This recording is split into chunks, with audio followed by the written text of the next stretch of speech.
जय हिंद दोस्तों, एक 18 अक्टूबर को लेटर जारी हुआ है कि आपकी पेंशन कब कब और किस एज में किस कंडीशन में बढ़ेगी। और ये सरकार का नया नियम है। बहुत सारा एक केस चल रहा था कि यानी 20% पेंशन 80 साल के बाद बढ़ेगी, या आपकी 65 साल के बाद 5% बढ़ेगी, 70 के बाद 10 बढ़ेगी, 75 के बाद 15 बढ़ेगी, 80 के बाद 20 बढ़ेगी। यानी संसदीय समिति की रिपोर्ट और सिफारिश है कि 65 के बाद 5% बढ़ोतरी की जाए। राजस्थान सरकार ने ऐसा आदेश भी निकाल दिया, लेकिन यह केस वित्त मंत्रालय में फंसा है। दूसरा केस है कि बहुत सारे पेंशनर्स, वो जो केस था कि 79 ईयर्स खत्म होने के बाद 80 साल जैसे स्टार्ट होता है 20% उनकी पेंशन बढ़ जानी चाहिए। तमाम जितने कयास थे, जब सारे बहुत सवाल थे, उनका एक जवाब है जो कि आज निकल के आया है। Government of India, ministry of personnel PG pensioners, department of pension and pensioners welfare, 3rd floor Lok Nayak Bhavan, dated 18 October 2024।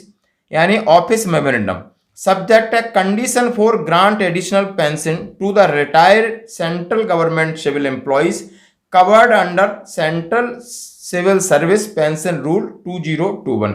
यानी जो केंद्रीय कर्मचारी हैं, उनकी रिटायर्ड होने के बाद किन किन कंडीशन में पेंशन की बढ़ोतरी होगी। यानी सीसीएस रूल 1972-21 के तहत the undersign the directed the say that as per provision sub rule 6 of rule 44 of CCS pension rule 2021। उन्होंने कहा है कि of CCS pension rule 1972 after completion of 80 years of age या above by retired government servant in addition to a pension या compensation allowance admissible under the rules, additional pension या additional compensation allowances shall be payable to the retired government servant in the following manner। यानी नियम 72 और नियम 21 के तहत उन्होंने बताया है कि after completion of 80 year of age या अबोव रिटायर्ड गवर्नमेंट सर्वेंट का 80 साल के बाद कितनी और किस किस कंडीशन में पेंशन बढ़ती है, 20 कब बढ़ती है, 30 कब बढ़ती है, 40 कब बढ़ती है, 50 कब और 100%। उन्होंने कहा है from 80 years to less than 85 years 20% of basic pension, from 85 years to less than 90 years 30% of basic pension, from 90 years to less than 95 40% of basic pension, from 95 years to less than 100 year 50% of basic pension, 100 year and more 100% of basic pension या आपके compensation allowances। The additional pension या additional compensation allowance shall be payable from first day of the calendar month in which falls due। कब होगा? पहले दिन से होगा।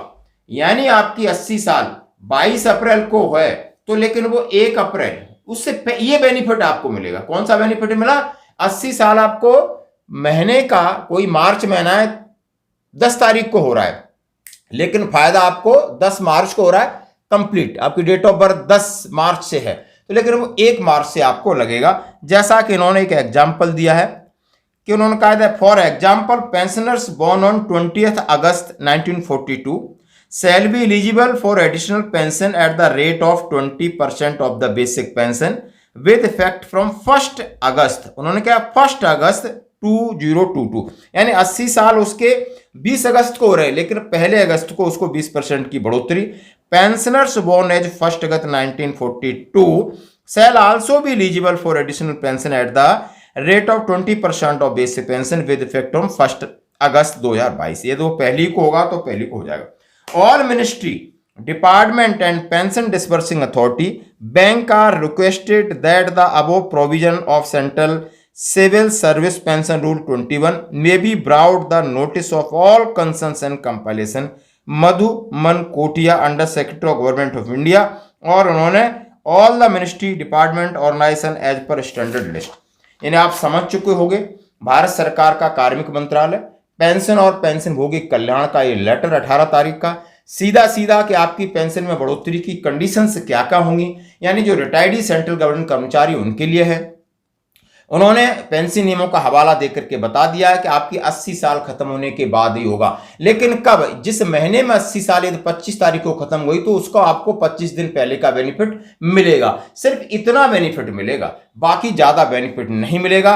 अतिरिक्त पेंशन, अतिरिक्त अनुकंपा उस कैलेंडर माह से पहले दिन से देय होगा। सभी मंत्रालय विभागों को यह लेटर दिया जाता है। तो दोस्तों, यानी जो अभी तक हम सोच रहे थे कि एक और केस था जो माननीय सुप्रीम कोर्ट में था, 79 ईयर्स कंप्लीट के बाद 80 में शुरू होते हैं तो 20% मिलना चाहिए, वो लागू नहीं हुआ।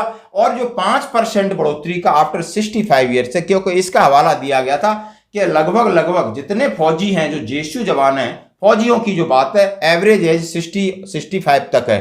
यानी 100 साल तक कौन जीता है? 2, 4, 10, 5% जीते हैं, 80, 85। तो आप समझ सकते हो बहुत सारे फौजी, यानी जो रिटायर होते उसमें से लगभग 10 से 15% ही 20% की बढ़ोतरी लेते हैं, उससे पहले ही दुनिया को अलविदा कर देते हैं। तो बाकी जो आगे की आपने बढ़ोतरी का इतना मेहनत कर रहे हो तो ये किसी काम की नहीं है। इसलिए यदि आप बुजुर्गों का या पेंशनर्स का योगदान देश के लिए समझते हो या आप कुछ देना चाहते हो, तो संसदीय जो समिति है जो संसदों की, उन्होंने ये सिफारिश की थी कि 65 साल के बाद 5%, 70 के बाद 10%, 75 के बाद 15%, 80 के बाद 20%। इससे ज्यादा कोई पहुंचेगा नहीं। इसको 65 उम्र के बाद लागू करना चाहिए था, लेकिन दोस्तों ये मामला अभी पेंडिंग में। धन्यवाद दोस्तों।